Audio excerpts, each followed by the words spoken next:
मेरे YouTube channel एजे take पे आपका हार्दिक स्वागत करता हूं, आपका हार्दिक अभिनंदन करता हूं। दोस्तों, आज की वीडियो में जवानों और खासकर जवानों के उन बच्चों को लेके आया हूं जो कि फौज में भर्ती होने के बारे में सोच रहे हैं। मेरी आपसे भी जवानों से रिक्वेस्ट है, आप अपने साथ साथ ये जो वीडियो है, जो मैं आज वीडियो बना रहा हूँ, आप अपने बच्चों को पक्का दिखाएं। हो सकता है कि मैं उनको कहीं ना कहीं मोटिवेट इंस्पायर करने में हेल्प कर सकूँ। होता क्या है दोस्तों कि कभी कभार बच्चे में ज़्यादा क्वालिटीज़ रहती है, लेकिन उसको रास्ता सही ना मिलने के कारण वो उस जगह पे नहीं पहुँच सकता। यूँ तो फौज में भर्ती होना, फिर फौज में भर्ती होने के बाद अपने देश की रक्षा करना, इससे बड़ी बात तो कोई हो ही नहीं सकती। गर्व और सम्मान की बात हमारे लिए हो ही नहीं सकती, क्योंकि एक जवान जब ट्रेनिंग सेंटर से ट्रेनिंग करके बाहर निकलता है, अपनी यूनिट या बटन में जाता है, वर्दी पहनता है, कॉम्बैट ड्रेस पहनता है, तो उसमें एक अलग ही जोश भरा होता है। यूँ तो फौज में भर्ती होना कोई आसान तो होता नहीं है दोस्तों, क्योंकि इसके लिए हमको बहुत कठिन फिजिकल, मेडिकल, उसके बाद रिटर्न, उसके बाद भी हमारी मेरिट लिस्ट लगती है। उसके बाद अगर मेरिट लिस्ट में अगर हम आ पाते हैं तो फिर हम लोगों को सेंटर में ट्रेनिंग के लिए बुलाया जाता है, अलग अलग सेंटर में हमको डिप्लॉय किया जाता है। ये एक कठिन प्रोसेस है। मैं दूसरी बात आपसे ये कहना चाहता हूँ कि बहुत बढ़िया बात है कि आपके बच्चे जो है फौज में जो है जा रहे हैं, भर्ती होकर जा रहे हैं, लेकिन इससे भी बड़ी बात उनके लिए, आपके लिए और समाज के लिए ये हो कि वो एक कदम आपसे आगे निकलें, एक सीढ़ी आपसे आगे निकल जाएं। मेरा कहने का मतलब ये कि ऑफिसर रैंक के लिए वो सेलेक्ट हो जाएँ। अब ऑफिसर रैंक के लिए सिलेक्ट होने के लिए हमारे पास दो तरीके के कमीशन हमको प्रोवाइड होते हैं। एक परमानेंट कमीशन होता है, एक शॉर्ट कमीशन होता है। परमानेंट कमीशन की बात करूंगा, शॉर्ट कमीशन के बारे में मैं आपके लिए बाद में वीडियो डालूंगा।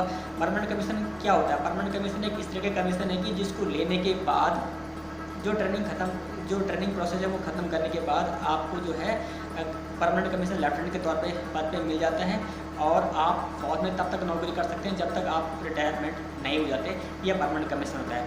In the same way short commission क्या है? शॉर्ट कमीशन में कुछ कंडीशंस होती हैं। अगर आप नौकरी नहीं करना चाहते हैं, 10 साल 15 साल के बाद आपके पास बाउंड भरे जाते हैं, आप उसके बाद अगर आपकी इच्छा नहीं कर रही, सिविल में आने की इच्छा कर रही है, तो आप विड्रॉल कर सकते हैं। अब दोस्तों, एनडीए होता है क्या? National defence academy. ये क्या चीज़ है? नेशनल डिफेंस एकेडमी जो है खड़गवासले, पुणे, महाराष्ट्र में है। इसके बाद IMA, Indian military academy, Uttarakhand, जो उत्तराखंड में है। इसके बाद OTA, ऑफिसर ट्रेनिंग एकेडमी गया है। अगर आप ऑफिसर बनने की आप सोच रहे हैं तो आपको इन तीनों जगह जाना पड़ेगा। इसके बारे में आज बात कर लेते हैं कि क्या एलिजिबिलिटी क्राइटेरिया क्या क्या होता है। आपकी ये 16.5 से 19.5 होनी चाहिए, फर्स्ट कंडीशन तो ये है। दूसरी बात ये है कि दोस्तों, अभी पढ़ाई लिखाई की बात कर लेते हैं। अगर आप 10+2, अगर फौज में आप आर्मी में ऑफिसर बनने की सोच रहे हैं, तो आपके पास कंडीशंस क्या होनी चाहिए? आप या तो 10+2 में या 12वीं पढ़ रहे हों, या आप 12वीं क्लास पास कर चुके हों। किसी भी स्ट्रीम हो, चाहे आपका आर्ट्स से, कॉमर्स से, चाहे साइंस से, कोई मैटर नहीं करता, आप पास होने चाहिए। आपका रिटन टेस्ट के लिए आप एलिजिबल हैं। दूसरी बात, अगर आप एयरफोर्स या नेवी में ऑफिसर बनने की सोच रहे हैं तो आपके पास कम से कम जो है, आपके पास फिजिक्स, केमिस्ट्री, मैथ्स, यानी कि फिजिक्स और मैथ्स तो आपके पास कंपलसरी 60% आपके पास होने चाहिए। आप रिटन टेस्ट के लिए एलिजिबल हैं।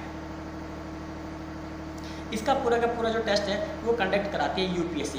हम UPSC इसकी पूरी ट्रेनिंग पूरा जो SSB से लेके पूरी रिटन टेस्ट से लेके पूरी प्रक्रिया कराने की जिम्मेवारी UPSC की होती है। UPSC की वेबसाइट, आप कोई भी अगर इसमें नोटिफिकेशन में साल में 2 बार निकलते हैं, UPSC की वेबसाइट है upsc.nse.in पे आप लॉगिन करके आप नोटिफिकेशन कब निकल रहे हैं, ND1 ND2 2 फेज में इसके टेस्ट होते हैं, कब निकलते हैं, क्या निकलते हैं, आप इसको चेक कर सकते हैं। क्या डिटेलमेंट चाहिए, क्या आपको एलिजिबिलिटी क्राइटेरिया, हर तरह की आपके डाउट्स वहाँ पे क्लियर हो जाएंगे दोस्तों। अब दोस्तों, मैं आपसे बात करना चाहता हूँ कि NDA है क्या? नेशनल डिफेंस एकेडमी, जो कि खड़गवासले, पुणे में है, महाराष्ट्र में, ये है क्या? NDA वर्ल्ड की एक अकेली ट्राई सर्विस एकेडमी है। मेरे कहने का मतलब ये है कि जो भी कैडेट्स, चाहे आर्मी, एयरफोर्स, नेवी के लिए जो चयनित हो गया है, मेरिट लिस्ट में बैठे हैं, उनका पूरा सब कुछ हो गया, SSB हो गया, मेरिट बन गई, उसके बाद उनको बुलाया गया और NDA के लिए उन्होंने भरा था, तो उनको एक साथ, चाहे आर्मी, एयरफोर्स, नेवी है, उनको एक साथ ट्रेनिंग कराई जाती है। एकेडमिक और फिजिकल ट्रेनिंग 3 साल की उनको IMA के अंदर में दी जाती है दोस्तों। यहाँ पर 3 साल की ट्रेनिंग खत्म होने के बाद JNU, जो कि जवाहरलाल यूनिवर्सिटी दिल्ली है, आपको पता ही होगा, आपने नाम सुना होगा, यहाँ से आपको ग्रेजुएशन की डिग्री दे दी जाती है, आपको ग्रेजुएट बना दिया जाता है। जैसे आपको ग्रेजुएशन की डिग्री मिल जाती है, आपको जो है दोस्तों IMA, Indian military academy, Dehradun, Uttarakhand में आपको बुलाया जाता है। वहाँ पे आपकी बेसिक ट्रेनिंग, क्योंकि आपने अभी वेपन्स के साथ हैंडलिंग नहीं करिए। वेपन जो मॉडर्न वेपन्स हैं वहाँ पे आपको हैंडलिंग कराना सिखाएंगे। नई नई मॉडर्न टेक्निक्स हैं लड़ाई की, आपको उसके बारे में बताई जाएगी, ब्रीफिंग बताई जाएगी। क्योंकि आप ऑफिसर के लिए जो जेसी जेंटलमैन कैडेट्स हैं, आपको आईएमए में जेंटलमैन कैडेट्स बोला जाता है, तो आपने वहाँ पे लीड करना है अपनी यूनिटों में जाके, पलटनों में जाके एज ए ऑफिसर। तो कैसे मतलब सबसे आगे जाके ट्रूप्स को मोटिवेट करना है, उनको इंस्पायर करना है, कई चीज़ों में उनको जो है रास्ता बताना है।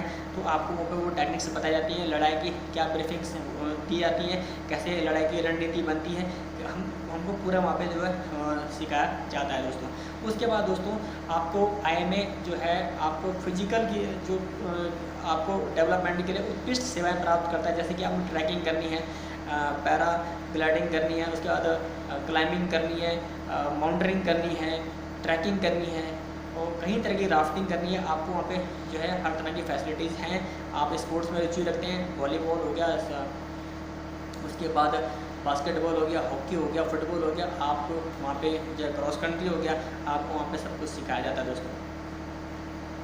जैसे ही आपकी 1 साल की ट्रेनिंग पूरी हो जाती है, आपको 1 साल की ट्रेनिंग के बाद वहाँ पे जो है आपका फिजिकल और लास्ट में मेडिकल होता है। मेडिकल में सेफ होने की जैसे ही आपको डॉक्टर लिख के देता है कि बंदा जो है जवान जो है अपना सेफ वन है, तो आपको जो है आर्मी में ऑफिसर बना दिया जाता है, मतलब लेफ्टिनेंट बना दिया जाता है, स्थायी कमीशन आपको मिल जाता है। इसी तरीके से जो नेवी के लिए कैडेट्स सेलेक्ट होके आए थे, उनको जो नेवी की एग्जीक्यूटिव ब्रांच है वहाँ पे रिपोर्ट कराई जाती है। वहाँ पे भी उनका वैसे ही फिजिकल मेडिकल जो एग्जामिन होता है, जैसे उनको सर्टिफिकेट मिल जाता है तो उनको सब लेफ्टिनेंट बना दिया जाता है।